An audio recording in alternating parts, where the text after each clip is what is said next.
Fala pessoal, tudo certinho? Vamos falar um pouco sobre o flip-flop. Nosso vídeo terá no máximo 5 minutos, então vamos logo começar. Na eletrônica e circuitos digitais, o flip-flop ou multivibrador biestável é um circuito digital pulsado capaz de servir como memória de 1 bit. Um flip-flop tipicamente inclui 0, 1 ou 2 sinais de entrada, um sinal de clock e um sinal de saída, apesar de muitos flip-flops comerciais proverem adicionalmente o complemento do sinal de saída. Alguns flip-flops também incluem o sinal de entrada clear, que limpa a saída atual.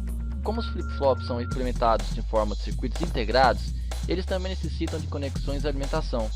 A pulsação ou mudança no sinal de clock faz com que o flip-flop mude ou retenha seu sinal de saída, baseado nos valores dos sinais de entrada e na equação característica do flip-flop. O primeiro flip-flop eletrônico foi inventado em 1919 por William Eccles e F. W. Jordan. Ele foi inicialmente chamado de circuito de disparo Eccles-Jordan. O nome flip-flop posterior descreve o som que é produzido em um alto-falante conectado a uma saída de um amplificador durante o processo de chaveamento do circuito. Vejamos seu funcionamento. A entrada do dado no flip-flop se chama clock, e durante sua transição é que sua saída se alterna. A entrada enable é representada por esse triângulo e se chama clock, como um relógio mesmo, ou um sinal que varia. O D é a entrada de dado e o S será a saída. O que acontece se o clock continuar em 0? Podemos colocar 1 na entrada e a minha saída continuará 0, porque ela armazenou o estado passado. Então se mudarmos a entrada para 0 e a saída continuará 0, como no estado passado.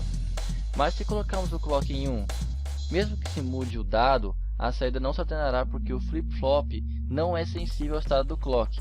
Ele é sensível a uma mudança de 0 para 1. Então ele sempre será sensível a uma borda de clock, ou seja, quando o clock estiver embaixo e subir, e é nesse período de subida que ele vai fazer o armazenamento do bit. Então se mudarmos o dado para 1, não acontece nada, porque ele armazena o estado passado. Se colocarmos o clock em 0, ainda não acontece nada. Mas se tirarmos o 0 e colocarmos o 1, então o 1 do dado vai para a saída. Nesse momento, ele armazena o bit 1, e tanto faz se colocado 1 ou 0, o dado na saída não será alterado, pois não houve nenhuma transição de clock para ele armazenar o bit. Mas se agora mudarmos o clock para 0 e voltarmos ele para 1, nessa mudança de 0 para 1, o flip-flop vai armazenar o bit 0 na saída. Essa é a diferença de um latch, em que seu clock se chama enable e que sua saída é sensível ao estado de enable e não de sua transição. Então esse é um flip-flop sensível a uma subida, em que a saída se alterna quando o clock muda de 0 para 1. Um flip-flop sensível a uma descida basta ter sua entrada negada.